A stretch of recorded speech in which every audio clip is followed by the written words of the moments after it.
앞으로 미국 영주권을 받으려는 외국인들은 본국으로 돌아가 미국 대사관 또는 영사관을 통해 신청해야 한다는 초강경 방침이 나왔습니다. 트럼프 행정부가 이민자 보호 정책을 시행하는 이른바 생츄어리 시티를 겨냥해 주요 공항의 국제선 입국 심사와 화물 통관 절차를 중단할 수 있다고 경고했습니다. 반면 시민들과의 실시간 온라인 소통에 나선 조란 맘다니 뉴욕시장은 이민자 보호 도시 정책 강화 방안을 밝혔습니다.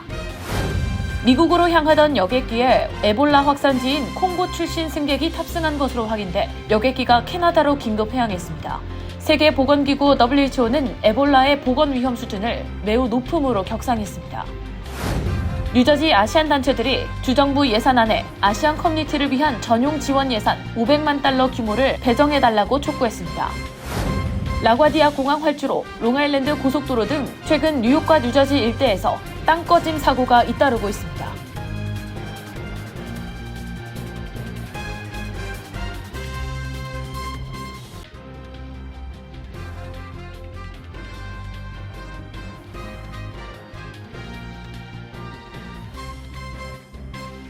안녕하십니까? KBTV 뉴스9 신영주입니다. 트럼프 행정부가 미국 내 영주권 신청 절차를 대폭 강화하는 새 정책을 발표했습니다. 앞으로는 학생 비자나 관광 비자 등으로 미국에 체류 중인 상당수 이민 신청자들이 미국 내에서는 영주권으로 신분을 변경하기 어려워지고 원칙적으로 본국으로 돌아가 미 영사관에서 다시 절차를 진행해야 할 것으로 보입니다. 이에 이민자 커뮤니티와 고용 시장에 큰 타격이 예상됩니다. 오늘의 첫 소식, 김은지 기자가 보도합니다. 오늘 연방이민국은 외국인이 미국 영주권을 신청할 때 미국 밖에서 진행하도록 하는 방침을 발표했습니다. 이는 그동안 미국 내에서 합법 체류 상태를 유지하며 영주권으로 신분을 전환할 수 있었던 기존 절차에서 크게 후퇴한 조치입니다. 이번 조치는 정부가 학생 비자나 관광 비자 등을 받아 단기간 미국에 체류하다가 미국 시민권자와의 결혼이나 취업 등을 내세워 영주권 신청 상태로 신분을 조정하고 계속 체류하는 이들을 겨냥한 것으로 보입니다. 새 지침에 따르면 미국 내 영주권 신청은 원칙적으로 제한되며 극히 예외적인 상황을 입증한 경우에 한해서만 허용될 수 있습니다. 사실상 대부분의 신청자는 미국 밖으로 나가 각국의 미국 대사관에서 이민 비자를 다시 신청하는 절차를 거쳐야 하는 셈으로 단순한 행정 조정이 아니라 미국 이민 시스템 전반에 대격변을 예고한 것입니다. 여기에 비자 만료 후 미국에 체류한 이력이 있는 경우 미국을 떠나는 순간부터 최대 10년간 재입국 금지 조치가 적용될 수 있다는 내용도 포함됐습니다. 미국에서는 연간 100만 건 이상의 영주권이 발급되는데 절반 이상은 이미 미국에 거주하는 상태에서 신청하는 것으로 조사됐습니다. 이에 따라 미국 내 유학생, H-1B 전문직 취업비자, 기타 장기 체류 비자 소지자 등은 체류 계획 전반에 큰 혼란이 예상되며 비자 공백, 가족 분리 등의 문제가 발생할 수 있습니다. 또 이미 수년간에 걸쳐 미국의 비자 발급은 이미 적체가 심한 상태로 고국에 장기간 대기하거나 아예 미국으로 돌아가지 못하는 경우가 속출할 가능성도 제기됩니다. 월스트리트 저널은 미국에서 불법 체류하다가 시민권자와의 결혼이나 21세가 된 자녀의 후원으로 영주권을 얻으려는 수백만 명에게 영향을 미칠 것으로 내다봤습니다. 이민국은 이번 조치의 배경으로 이민 제도의 본래 취지를 강조하며 미국 내 신청 제도가 남용되고 있다고 지적했습니다. 잭 칼러 이민국 대변인은 학생이나 임시 근로자, 여행객 등 비이민 비자 소지자들은 단기간 특정한 목적으로 미국을 찾는 것이고 우리 시스템은 미국 방문이 끝나면 떠나는 것으로 설계됐다며 그들의 미국 방문이 영주권 절차의 첫 걸음이 돼서는 안 된다고 말했습니다. 이에 대해 이민옹호 단체들은 이번 정책이 미국 내 합법 체류자에게 과도한 부담을 주는 조치라며 강하게 반발하고 있습니다. 향후 실제 시행 범위와 예외 기준에 따라 이민자 사회 전반에 큰 파장이 예상됩니다. KBTV 뉴스 김은지입니다. 트럼프 행정부가 이민자 보호 정책을 시행하는 이른바 성역도시를 겨냥해 주요 공항의 국제선 입국 심사와 화물 통관 절차를 중단할 수 있다고 경고한 것으로 전해졌습니다. 뉴욕과 뉴요크 공항도 영향권에 포함될 수 있어 현실화될 경우 항공과 관광, 물류 전반에 큰 파장이 예상됩니다. 한편 트럼프 대통령의 이민 단속 강화 기조에 뒷받침할 예산안은 의회에서 제동이 걸렸습니다. 트럼프 행정부의 이민 단속 압박이 이번에는 공항 운영 문제로 번지고 있습니다. 로이터 통신은 마크 웬멀린 국토안보 장관이 최근 여행업계 관계자들과 만나 이민자 보호 정책을 시행하는 이른바 성역도시 공항의 국제선 입국 심사와 화물 통관 절차를 중단할 수 있다고 말했다고 보도했습니다. 성역도시는 연방이민 단속에 지방정부 인력과 자원을 동원하는 것을 제한하거나 이민 당국과의 협조 범위를 축소하는 도시를 말합니다. 거론된 지역에는 뉴욕과 뉴요크를 비롯해 로스앤젤레스, 시카고, 샌프란시스코, 시애틀, 덴버, 필라델피아 등이 포함됐습니다. 국제선 승객의 여권 심사와 수화물 검사, 화물 통관을 담당하는 기관은 세관 국경보호국 CBP입니다. 만약 CBP 인력이 철수하거나 업무가 중단될 경우 해외에서 해당 공항으로 들어오는 승객들은 그 공항에서 입국 심사를 받을 수 없게 됩니다. 항공사들은 국제선 도착편을 취소하거나 입국 심사가 가능한 다른 공항으로 우회시켜야 할 수 있습니다. 국제 화물 통관도 차질을 빚을 수 있어 여행객뿐만 아니라 항공사와 관광업, 물류업계까지 연쇄 피해가 우려됩니다. 특히 뉴욕권의 JFK 공항과 뉴요크 리버티 공항은 미국으로 가는 대표 관문입니다. 로이터는 지난해 뉴욕권 주요 공항으로 입국한 국제 여행객이 5천만 명을 넘었다고 전했습니다. 다만 이번 방안은 아직 실제 시행된 조치는 아닙니다. 국토안보부는 관련 보도에 공식 입장을 내놓지 않았고 교통부 장관도 정치적 견해 차이 때문에 항공 여행이 중단돼서는 안 된다는 취지의 입장을 밝혔습니다. 한편 트럼프 행정부의 이민 단속 강화 기조를 뒷받침할 예산안은 의회에서 제동이 걸렸습니다. 상원 공화당 지도부는 아이스와 국경 단속 예산을 담은 약 700억 달러 규모의 이민 국경 안보 패키지 처리를 추진했지만 공화당 내부 반발로 표결을 메모리얼 데이 휴회 이후로 미뤘습니다. 쟁점은 이민 단속 예산안에 함께 포함된 별도 항목이었습니다. 18억 달러 규모의 이른바 정부 무기화 피해 보상 기금과 백악관 연회장 프로젝트 관련 10억 달러 규모의 보완 예산이 논란이 됐습니다. 일부 공화당 의원들은 보상기금이 2021년 1월 6일 의회 난입사건 관계자들에게까지 지급될 수 있다는 점을 우려한 것으로 전해졌습니다. 이민정책을 둘러싼 갈등이 공항 운영과 국제여행, 물류, 그리고 의회 내부 갈등으로까지 확산되고 있습니다. 조란맘다니 뉴욕시장이 시민들과의 실시간 온라인 소통에 나서는 한편 이민자 보호를 위한 생츄어리 시티, 즉 이민자 보호도시 정책 강화 방안을 밝혔습니다. 보도에 김은지 기자입니다. 조란맘다니 뉴욕시장이 새로운 온라인 라이브 방송 시리즈 Talk with the People를 시작했습니다. 트위치 플랫폼을 중심으로 진행되는 이 방송은 유튜브, X 등 소셜미디어와 팟캐스트 형태로도 공개됩니다. 이미 선거 활동 기간 SNS 활용 능력으로 주목을 받아온 맘다니 시장은 시민들이 정부에 더 쉽게 접근할 수 있게 해야 한다며 시정부 운영을 시민들에게 더 투명하게 전달하고 직접 소통하겠다고 밝혔습니다. 그는 첫 방송 출범을 알리며 프랭클린 루즈벨트 전 대통령이 총 30차례에 걸쳐 진행했던 라디오 연설 프로그램 노변 담화의 한 장면을 함께 올리기도 했습니다. 방송에서 맘다니는 시정부 예산과 무료버스 정책 등 주요 현안부터 농구팀 뉴욕 닉스와 선수 제일런 브런슨 이야기, 좋아하는 타코 식당, 게임 등 다양하고 가벼운 질문까지 답변했습니다. 이와 함께 맘다니 시장은 뉴욕시의 이민자 보호 정책을 대폭 강화했습니다. 새 감사 보고서에는 20개 이상의 정책 변경 사항과 공무원 대상 이민자 보호법 교육 확대, 아이스 대응 절차 강화 등이 포함됐습니다.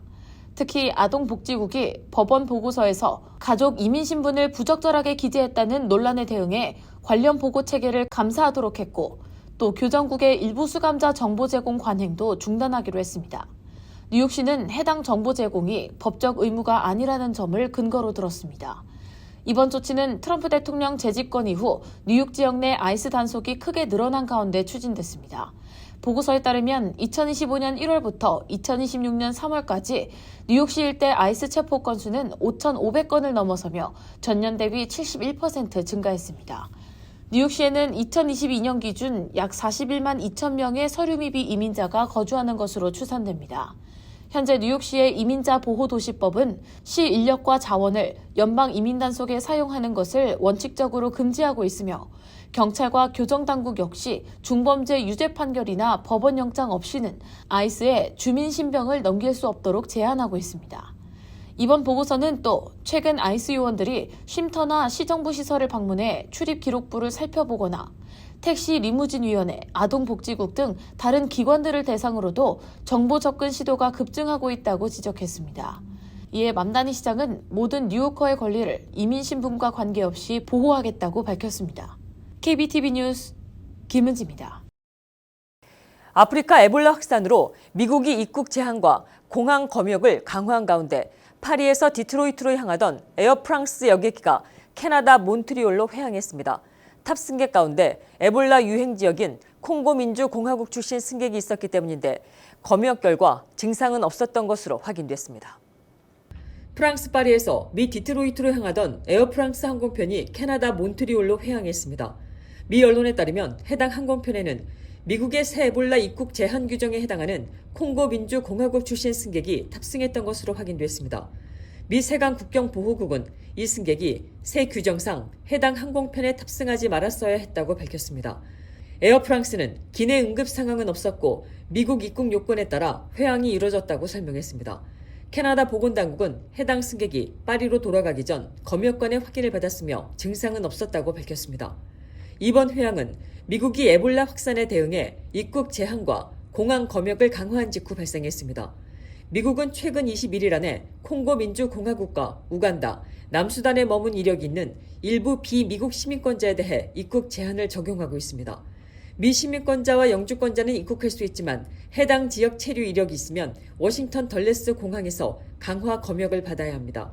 세계보건기구 WHO 집계로 지난 20일 기준 콩고 민주공화국에서는 에볼라 의심 사례가 약 600건, 의심 사망자가 139명으로 보고됐습니다. 확진 사례는 콩고 민주공화국 51명, 우간다 2명입니다. 다만 현지 검사 장비가 부족해 실제 규모는 더 클 수 있다는 우려가 나옵니다. WHO는 이후 민주 콩고 내 에볼라 위험 수준을 매우 높음으로 올렸고 지역 확산 위험은 높음, 전 세계 위험은 낮음으로 평가했습니다. 현지 상황도 불안정합니다. 민주 콩고 일부 지역에서는 보건당국이 감염 확산을 막기 위해 장례 절차를 통제하자 주민들이 반발해 치료소 텐트를 불태우는 사건까지 발생했습니다. 에볼라는 공기 전파가 아니라 감염자의 혈액이나 체액 접촉으로 전파되지만 잠복기가 최대 21일에 달해 무증상 노출자의 이동이 방역 변수로 꼽힙니다. 특히 이번 분디 부교 변종은 현재 승인된 백신이나 치료제가 없어 대응이 더 어렵다는 우려가 나오고 있습니다.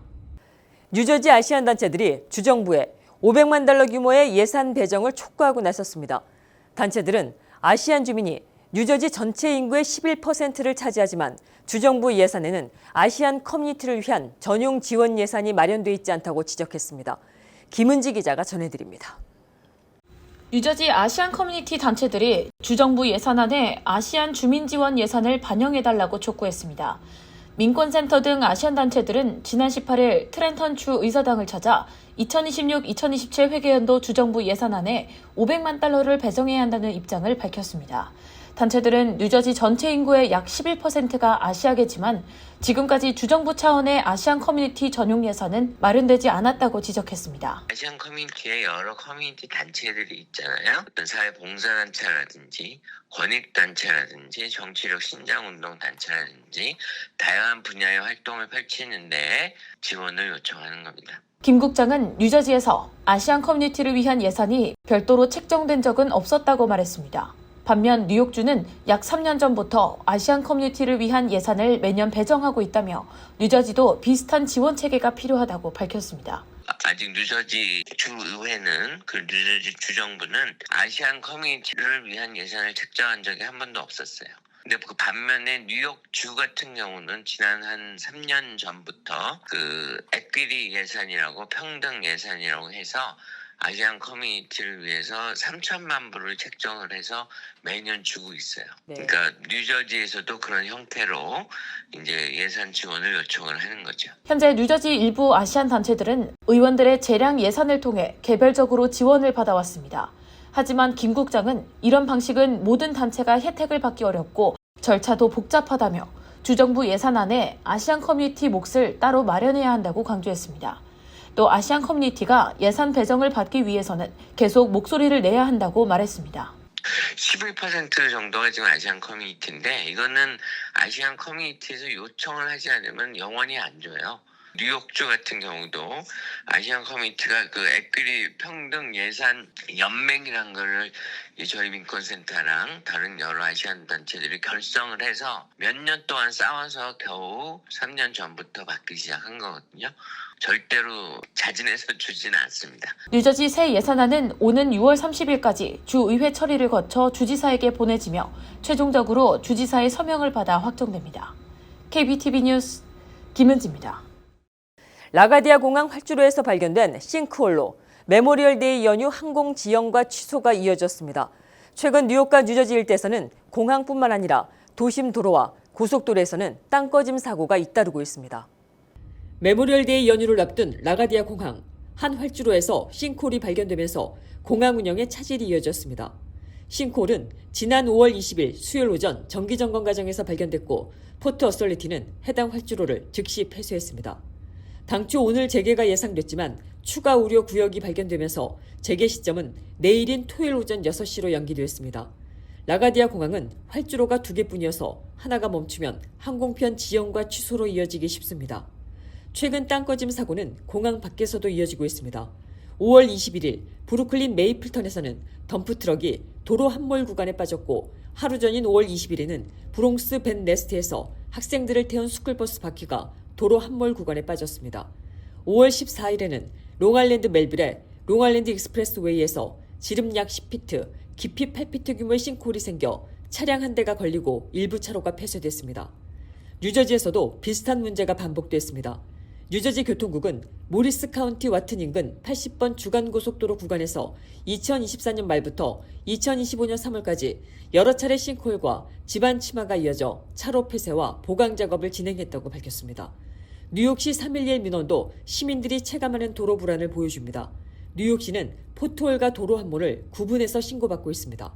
포트홀은 도로 표면이 얕게 패인 것이지만 도로 함몰은 포장 아래 빈 공간이 무너져 생기는 더 위험한 상태입니다. 뉴욕 포스트는 지난 3월 21일 기준 올해 뉴욕시 포트홀 신고가 22,887건으로 지난해 같은 기간보다 119% 증가했다고 보도했습니다. 다만 이 수치는 싱크홀만 따로 집계한 것이 아니라 도로 표면 파손 민원입니다. 싱크홀의 원인은 하나로 단정하기 어렵습니다. 오래된 수도관이나 하수관에서 물이 새면 주변 흙이 쓸려나가고 도로 아래에 빈 공간이 생길 수 있습니다. 여기에 강한 비와 차량 무게, 진동이 더해지면 겉으로 멀쩡해 보이던 도로도 갑자기 꺼질 수 있습니다. 결국 최근 잇따른 싱크홀과 도로 함몰은 단순한 개별 사고가 아니라 오래된 도시 인프라가 보내는 경고 신호일 수 있습니다. 공항 활주로부터 고속도로, 주택가 도로까지 이어지는 땅 꺼짐 사고. 더 큰 사고를 막기 위해서는 지하 인프라에 대한 선제 점검과 장기적인 보강이 필요하다는 지적이 나오고 있습니다. 트럼프 행정부가 귀화 미국인의 시민권 박탈 소송을 확대하고 있습니다. 악시오스는 오늘 행정부가 시민권 박탈 절차를 가속하기 위해 연방이민서비스국 소속 이민 전문 변호사들을 법무부 소송 업무에 임시 투입하고 있다고 보도했습니다. 시민권 박탈은 귀화 과정에서 사기나 허위 진술, 중대한 사실 은폐가 드러난 경우에 한해 가능합니다. 하지만 연방법원에서 정부가 매우 높은 수준의 입증 책임을 져야 해 그동안 드물게 활용되어 왔습니다. 보도에 따르면 트럼프 행정부는 2기 출범 이후 35건의 귀화 취소 소송을 제기했고 이 가운데 12건은 이달에 집중됐습니다. 뉴욕타임스는 앞서 법무부가 시민권 박탈 가능성 있는 귀화 미국인 385명을 검토 대상으로 올렸다고 보도했습니다. 미 정보기관을 총괄하는 털시 게버드 국가정보국장이 오늘 남편의 암투병을 이유로 사의를 표명했습니다. 게버드 국장은 다음 달 30일 물러나겠다고 밝혔고 트럼프 대통령은 에런 루카스 현 국가정보국 부국장이 국장 대행을 맡게 된다고 밝혔습니다. 다만 미 언론은 게버드 국장이 이란 문제 등을 둘러싸고 백악관과 마찰을 빚어왔다는 관측도 전했습니다. 한편 케빈 워시 신임 연방 준비제도 의장도 오늘 백악관에서 공식 취임했습니다. 워시 의장은 연준의 독립성을 강조하면서도 개혁 지향적인 연준을 이끌겠다고 밝혔습니다. 시장은 트럼프 대통령의 금리 인하 압박 속에 워시 의장이 다음 달 처음 주재하는 통화정책회의에서 어떤 금리 결정을 내놓을지 주목하고 있습니다. 아칸소주 페이업빌에 40대 한인 남성이 미성년자를 성폭행한 혐의 등으로 징역 30년을 선고받았습니다. 법원 기록에 따르면 43살 리처드 임 씨는 1급 성폭행 2건과 아동 그루밍 혐의 1건에 대해 유죄를 인정했습니다. 임 씨는 아칸소 교정국에서 30년간 복역하게 되며 성범죄자로도 등록될 예정입니다. 페이업빌 경찰은 지난해 2월 관련 신고를 접수한 뒤 수사에 착수했고 이후 임 씨에 대해 체포영장을 발부했습니다. 범행은 2021년 1월부터 9월 사이 발생한 것으로 파악됐습니다. 체포영장 발부 뒤 임 씨는 미국을 떠나 카타르와 태국으로 도피했지만 국토안보수사국과 인터폴, 태국 당국의 공조로 체포돼 미국으로 송환됐습니다. 뉴욕시 감사원이 인공지능 AI가 뉴욕 경제에 미칠 영향을 분석한 보고서를 내놨습니다. 보고서는 신용평가사 무디스 애널리틱스 자료를 바탕으로 5가지 시나리오를 제시했습니다. 가장 가능성이 높은 시나리오는 확률 35%로 AI가 큰 혼란 없이 생산성을 높이고 성장을 이끄는 경우입니다. 이 경우 뉴욕시에 5만 개 이상의 일자리가 늘고 세수도 증가할 것으로 전망됐습니다. 반면 최악의 시나리오는 확률 5%인 이른바 AI 쇼크 웨이브입니다. 이 경우 2027년 한 해에만 민간 일자리 11만 개 이상이 사라지고 감소 일자리의 약 60%가 금융과 행정 등 사무직 분야에 집중될 것으로 분석됐습니다. 감사원은 AI가 뉴욕 경제의 기회가 될 수 있지만 동시에 재정과 고용 시장에 충격을 줄 수 있다며 시가 비상 대비 기금을 강화해야 한다고 강조했습니다. 잠시 후 커뮤니티 브리핑을 전해드립니다.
계속해서 환율과 증시 이어집니다.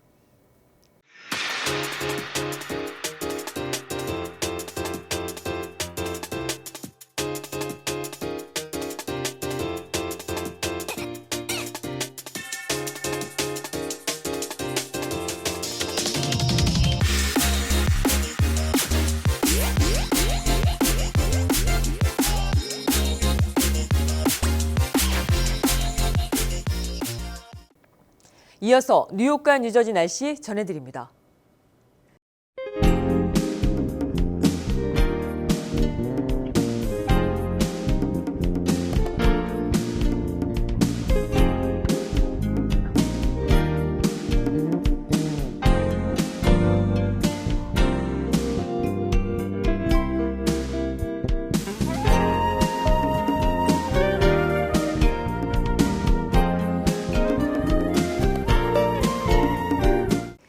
이상으로 5월 22일 금요일에 함께한 KBTV 뉴스9을 모두 마칩니다. 오늘도 함께해 주셔서 고맙습니다. 즐거운 주말 휴일 되십시오.